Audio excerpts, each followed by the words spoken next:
So we've already built our form, and now we're going to look at how to get that form into my Google Classroom. In this case, I want to be able to grade this form, so we're going to put it in as an assignment. So we click the Add button, choose Create an Assignment, and the first thing for a title, we want to give our students some directions. So we're just going to tell them, click on the attached form below and answer the questions. Something nice to also add here is to tell the students to click Submit when they're completed. It's very important when they finish the form that they click the Submit button on the form. So now we have our form in our Google Drive. So along the bottom there, we're going to go to the Drive icon.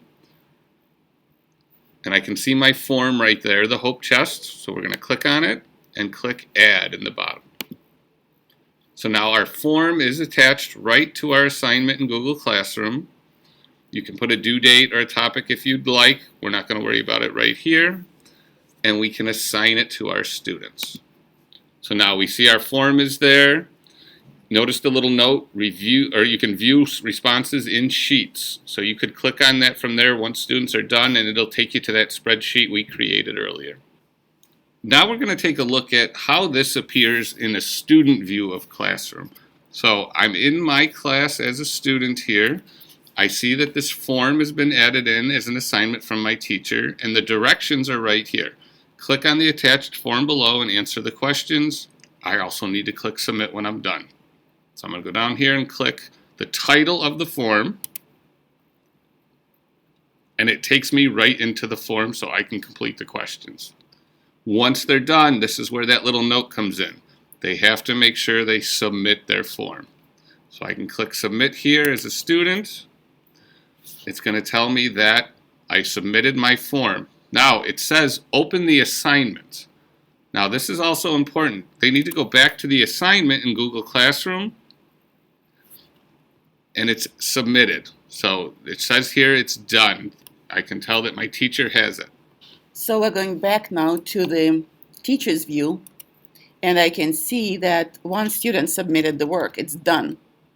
If I click, it takes me to the section where I can see the work, who submitted the file, and also I can add grades. This is, though, in case when we work in the form, this is not a file. This is just an icon that tells me that Brian did his work and he's done. How can I see his actual answers? So to do that, we want to actually go into that spreadsheet. The spreadsheet will show us all the responses that people submitted. So I'm going to click on View Responses and Sheets. So now this opens that spreadsheet in a new tab.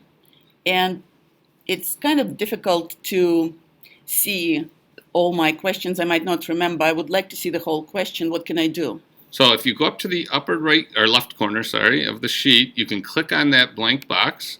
It will select everything in the sheet. We want to now go to Format, and we're going to go down to Text Wrapping. Right now it's on Overflow. We want to wrap our text.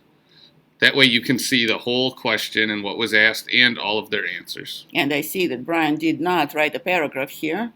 It's just a code. And notice now that first column has a timestamp of when I submitted it.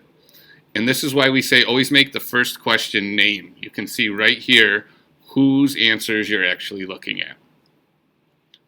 So once we read these, we come up with a grade.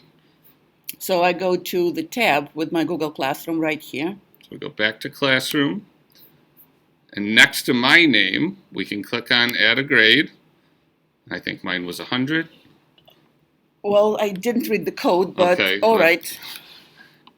And then once you've got all your students' grades typed in from here, you can return the grades to the students. For this part, you will do a little clicking back and forth from Classroom to the spreadsheet, but it's just a matter of going to the top, looking at the spreadsheet, then clicking back to the Classroom tab to input the grade for them students. But there is more data that I can pull out of the form. Right now we're in the sheets, but if we'll go to the top menu to the form, yep. I see that there is a choice of Show Summary of Responses. So if we click on that, this takes us back to our form, and notice now instead of being on the Questions tab, we're on the Responses tab. So here we can see that 2 responses have been submitted for our form, Here we are in the summary section. So we can scroll down and it gives you a list of who actually submitted the form, and then you get some bar graphs to show you how questions were answered. Some will be circle graphs. So you can look at how your class did on the form overall. Now another option is if we click on the individual tab. Now when we scroll down, here you can see how each individual form was filled out. So that was Brian's tab. I can see how he answered all those questions. And then if I go over to the side, I'm on one of two. I can click that little arrow to get to the next one. And now this is a separate form. This is the one Lisa filled out. And I can see exactly how she completed the form.